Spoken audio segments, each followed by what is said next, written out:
آج 28 محرم الحرام کی تاریخ غوث زماں تاریخ السلطنت حضور سیدنا سرکار مخدوم اشرف جہانگیر سمنانی قدس سرہ العزیز کے عرس پاک کی تاریخ ہے، اور آج کے دن آپ کی بارگاہ میں دنیا بھر کے ہزاروں لوگ فیض و برکات کو اپنے دامنوں میں اور اپنے دلوں میں سمیٹنے کے لیے کچوچا مقدسہ کی اس سرزمین پر حاضر ہوتے ہیں جسے آپ نے روح آباد کے خطاب سے نوازا تھا۔ سیدنا سرکار مخدوم اشرف جہانگیر سمنانی رضی اللہ تعالیٰ عنہ کا مادری نسب سرکار غوث پاک رضی اللہ تعالیٰ عنہ کی ہمشیرہ معظمہ حضرت بی بی نصیبہ رحمت اللہ علیہ سے ملتا ہے، اور حضور سیدنا مخدوم اشرف جہانگیر سمنانی کا مادری نسب علماء کرام نے جو بیان فرمایا اس میں صاف طور پر صحیف اشرفیہ میں یہ بیان کیا گیا کہ سرکار غوث پاک کی بہن حضرت عفیفہ کے نسب سے آپ کا تعلق ہے، اور آپ حسینی سید ہیں۔ آپ حسینی سید ہیں، سرکار غوث پاک کے واسطے سے آپ کا نسب جا کر کے سیدنا سرکار امام حسین رضی اللہ تعالیٰ عنہ کی ذات بابرکات سے مل جاتا ہے۔ آپ کی ولادت 688 کے اندر ہوئی، اور آپ کے والد ماجد حضرت سیدنا سلطان سید ابراہیم رضی اللہ تعالیٰ عنہ ہیں۔ آپ کی والدہ سیدہ بی بی خدیجہ رضی اللہ تعالی عنہ بڑی عابدہ زاہدہ پارسہ تھی، کبھی آپ کی فرض تو فرض تہجد کی نماز بھی کبھی آپ کی قضا نہ ہوئی، لوگ آپ کو رابعہ ثانیہ کہا کرتے تھے۔ آپ کا وصال سن ہجری 805 میں ہوا۔ آپ کی عمر شریف ایک روایت کے مطابق 100 سال اور ایک روایت کے مطابق 120 سال ہے۔ آپ کا مزار مبارک روح آباد جو کچوچا شریف کے نام سے مشہور ہے، وہاں پہ آپ کا مزار پرانوار ہے۔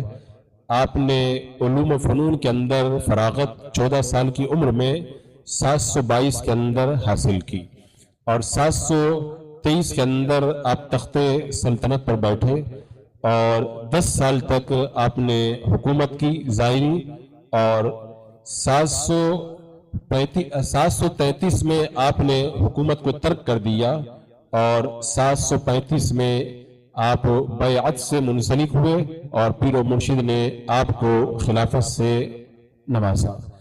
سمنان شریف سے پنڈوا شریف کا فاصلہ 2 سال میں آپ نے طے فرمایا۔ پنڈوا شریف میں آپ نے پہلا قیام 735 میں کیا، جس میں 6 سال تک آپ رہے۔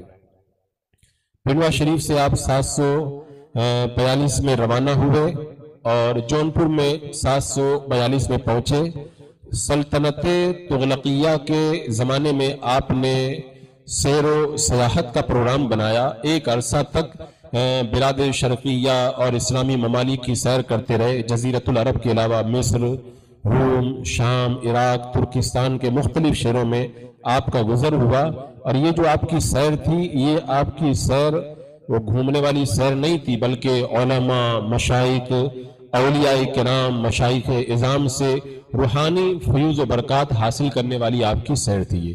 750 میں حضرت حاجی نظام یمنی قدس سرہ العزیز آپ کے سلسلہ ارادت میں داخل ہوئے، اور آخری دم تک آپ کے ساتھ میں رہے۔ انہوں نے ہی آپ کے ملفوظات کا مجموعہ لطائف اشرفی کے نام سے جمع فرمایا، اور 758 میں آپ ہندوستان واپس تشریف لائے۔ بلاد شرقیہ کی یہ جو سیر ہے آپ نے کم و بیش 15 سال میں مکمل کی۔ ان 15 سال میں ہزاروں علماء، مشائخ، اولیاء کرام سے فیض و برکات آپ نے حاصل کیے، اور بلاد شرقیہ سے جب آپ سفر سے فارغ ہو گئے تو پھر پنڈوا شریف دوبارہ اپنے پیر و مرشد کی بارگاہ میں گئے۔ 4 سال تک اپنے پیر و مرشد سے پھر فیض حاصل کیا، اور دوبارہ پھر حرمین شریفین کا سفر ہوا۔ حرمین شریفین کے اس مبارک سفر میں آپ کی خالہ زاد بہن سے ملاقات کے لیے آپ گیلان پہنچے اور اپنے بھانجے سیدنا عبدالرزاق نور العین قدس سرہ کو آپ نے اپنا بیٹا بنایا، اور اپنے اس بھانجے کو آپ لے کر کے آئے۔ یہ 764 کا واقعہ ہے، اور اس کے بعد میں 768 میں آپ دوبارہ ہندوستان آئے، اور یہاں پر بھی یہ آپ کا سفر کم و بیش 10 سال تک جاری رہا۔ 770 میں گلبرگہ شریف میں آپ منصب غوثیت کے اوپر فائز ہوئے۔ میں نے ارادہ کیا تھا کہ اب کی بار مخدوم سمنا کے عرس کے موقع پر سیدہ سرکار مخدوم اشرف جہانگیر سمنانی رضی اللہ تعالیٰ عنہ کے عرس پاک کے موقع پر آپ کے مقام غوثیت اور آپ کو مقام غوثیت ملنے اور اس کے بارے میں جو بشارتیں ملی اس پر تفصیل سے گفتگو کروں گا۔ 782 میں آپ روح آباد کچوجا شریف کے اندر جو تشریف لائے تو اللہ کی طرف سے آپ کو محبوب یزدانی کا خطاب ملا۔ 782 میں آپ نے تیسری بار اپنے پیر و مرشد کے شہر پنڈوا شریف کا سفر کیا، اور اس سفر میں جب آپ منیر شریف پہنچے تو سیدنا مخدوم شرف الدین یایا منیری کا وصال ہو چکا تھا، اور آپ نے حضرت مخدوم شرف الدین یایا منیری کی وصیت کے مطابق ان کی نماز جنازہ پڑھائی اور پنڈوا کے لیے آپ روانہ ہوئے تھے۔ اور 793 میں آپ نے آستانہ عالیہ اشرفیہ کو تعمیر کیا، اور اس کا جو تاریخی مادہ نکالا اس کا نام رکھا عرش اکبر۔ اپنے پیر و مرشد سیدنا شیخ علاء الحق والدین قدس سرہ کے وصال کے بعد ان کے صاحبزادے سیدنا شاہ نور قطب عالم پنڈوی کی جانشینی کے وقت آپ پھر پنڈوا میں گئے۔ یہ 801 تا 803 کا یہ واقعہ ہے۔ جونپور میں پھر آپ دوبارہ 804 میں تشریف لائے، اور سلطان شرکی قید میں اس کے بعد میں یہ 805 میں یا 808 میں آپ کا وصال ہوا۔ اس دن سے لے کے آج تک پوری دنیا کے اندر ظاہری حکومت تو آپ نے ویسے بھی ترک کر دی تھی، لیکن اللہ تبارک و تعالیٰ نے آپ کو ایسی روحانی حکومت عطا فرمائی کہ آج تک وہ سکہ انسانوں تو انسانوں پر، جناتوں کے اوپر بھی جاری نظر آتا ہے۔ سیدنا مخدوم اشرف جہانگیر سمنانی 27 رجب کی بات ہے، یہ 782 میں رات کا وقت ہے، روح آباد کی سرزمین ہے جو اب کچوجا شریف کہلاتی ہے۔ شب قدر تھی، اپنے مریدین، خلفاء اور قلندروں اور ارباب صفا کے ساتھ میں تھے۔ سیدنا عبدالرزاق نور العین، حضرت در یتیم، حضرت کبیر، حضرت شیخ رکن الدین شہباز، حضرت شیخ اصیل الدین سفیز باز، حضرت شیخ جمیل الدین اور حضرت قاضی رفیع الدین اودی، حضرت شیخ شمس الدین اودی، شیخ عارف، شیخ معروف، ملک محمود، یہ بے شمار اولیاء کرام آپ کی بارگاہ میں موجود تھے۔ رات کا وقت تھا، بیداری تھی، ٹھیک صبح شادی کے وقت لوگوں نے سنا کہ غیب سے آواز آ رہی ہے کہ اشرف ہمارا محبوب ہے۔ تو سیدہ مخدوم اشرف جہانگیر سمنانی کی یہ عادت تھی کہ روزانہ نماز فجر آپ مکہ شریف میں پڑھا کرتے تھے۔ چنانچہ اس رات میں آپ فجر کے وقت جب مکہ شریف میں تشریف لے گئے تو وہاں پر شیخ نجم الدین اصفہانی موجود تھے۔ حضرت مخدوم پاک کو دیکھتے ہی کہا محبوب یزدانی آ گئے، کیونکہ جو خطاب من جانب اللہ ملا کرتا ہے اس کا پرچار نہیں کرنا پڑتا، وہ بغیر بتائے لوگوں کے دلوں میں نقش ہو جاتا ہے۔ تو کہا کہ آپ جو ہے وہ یہ خطاب آپ کو ملا محبوب یزدانی کا، آپ کو مبارک ہو۔ اس وقت دونوں بزرگوں نے معانقہ کیا، اور تقریباً 500 مشائخ اس وقت حرم شریف میں موجود تھے۔ اس کے بعد میں سارے مشائخ نے آپ کو محبوب یزدانی کا۔ مراتب ولایت میں جو سب سے اعلیٰ مرتبہ ہے وہ غوثیت کا ہے۔ ایک بات یاد رکھ کے، میں نے اس سے پہلے بھی یہ بات بتائی تھی کہ سرکار غوث پاک غوث اعظم تھے۔ اب غوث پاک کی غوثیت امام مہدی تک جو ہے وہ مقام غوثیت پر آپ ہی فائز رہیں گے۔ اس بیچ میں جتنے بھی غوث آئیں گے سب آپ کے نائب بن کر کے آئیں گے۔ تو اب سرکار غوث پاک کے بعد میں جن کو غوث کہا جاتا ہے ان کو نائب غوث اعظم کے معنی ہی میں غوث کہا جاتا ہے۔ تو یہ مقام غوثیت بہت بڑا مقام ہے، اور سیدی سرکار مخدوم اشرف جہانگیر سمنانی رضی اللہ تعالیٰ عنہ کو اللہ تبارک و تعالیٰ نے یہ مقام غوثیت عطا فرمایا۔ اور اس حوالے سے جو تفصیلی روایات ہیں ان سے بھی پتہ چلتا ہے کہ جیسا کہ ایک روایت میں آیا، حضرت سیدہ مخدوم اشرف سمنانی رضی اللہ تعالیٰ عنہ خود فرماتے ہیں میرے دادا محترم سیدنا شمس الدین محمود نور بخشی قدس سرہ اور حضرت سیدنا قطب الدین بختیار کاکی کے زمانے میں ہندوستان گھومنے کے لیے آئے تھے یہ، اور حضرت سلطان شمس الدین التمش جو حضرت قطب الدین بختیار کاکی کے مرید بھی تھے اور خلیفہ بھی تھے، انہوں نے اپنے مرید کے قیام کیا۔ تو سلطان شمس الدین نے جب قطب الدین بختیار کاکی سے آپ کی آمد کا تذکرہ کیا تو آپ نے ارشاد فرمایا اے عظیم الشان مہمان، اتنے عظیم الشان مہمان کو تم نے اپنے یہاں ٹھہرایا ہے، ان کو تو ہمارے گھر ٹھہرنا چاہیے تھا، میں تو ان کو خواجگان چشت میں سے سمجھتا ہوں۔ اور پھر اس طرح کی بشارتوں کا ایک سلسلہ جاری ہوا، اور شمس الدین محمود نور بخشی نے فرمایا آپ کو خوشخبری دیتا ہوں کہ آپ کی اولاد میں ایک غوث جہانگیر ہوگا، اور فرمایا میرے سلسلے کو وہ جاری کریں گے اور خطہ اودھ میں رہیں گے، اور پچھم حدود قصبہ جائز اور سترک سے لے کر پورب دریائے کوسی تک اس بیچ میں ان کا ظہور ہوگا۔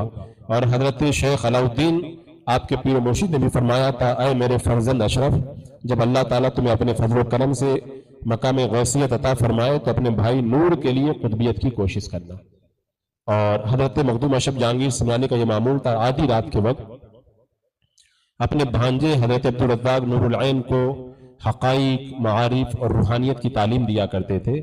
جس رات میں مخدوم پاک کو غوثیت کا مقام ملا تو اس رات کی بات ہے کہ آپ کی عجیب و غریب اس رات کے اندر کیفیت تھی، جیسا کہ آپ کے خلیفہ نے خود نے بیان فرمایا کہ مخدوم پاک بڑی بے خودی کے عالم میں ٹہل رہے تھے، اور تقریباً ایک پہر رات کا جب گزر گیا تو آپ کی بے خودی ختم ہوئی، فرمایا الحمدللہ مجھے مل گیا۔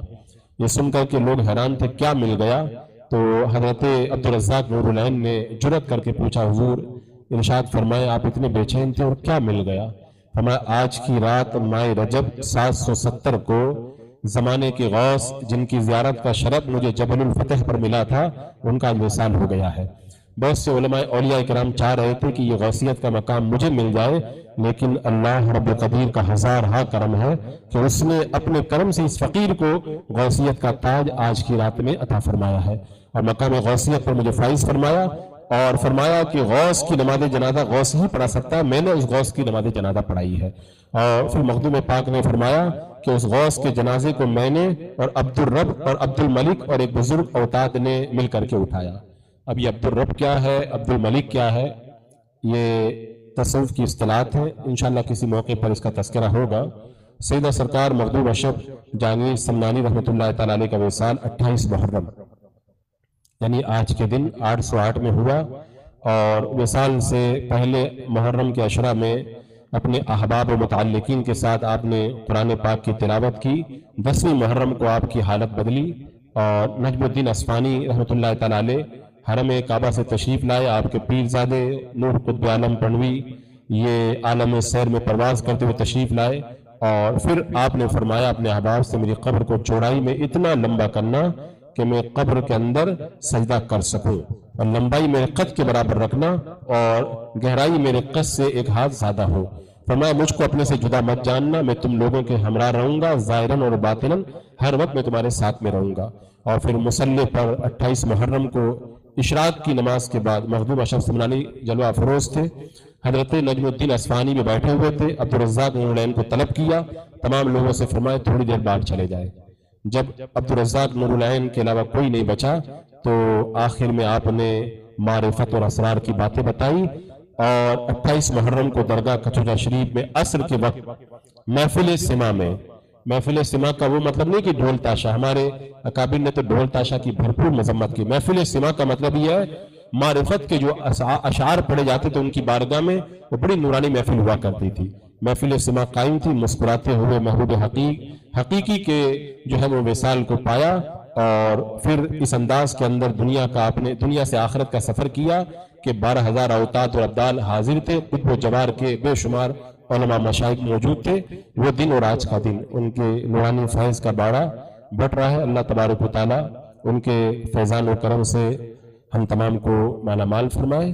انشاءاللہ پھر موقع ملا تو تفصیل سے گفتگو ہوگی۔ بسم اللہ الرحمن الرحیم۔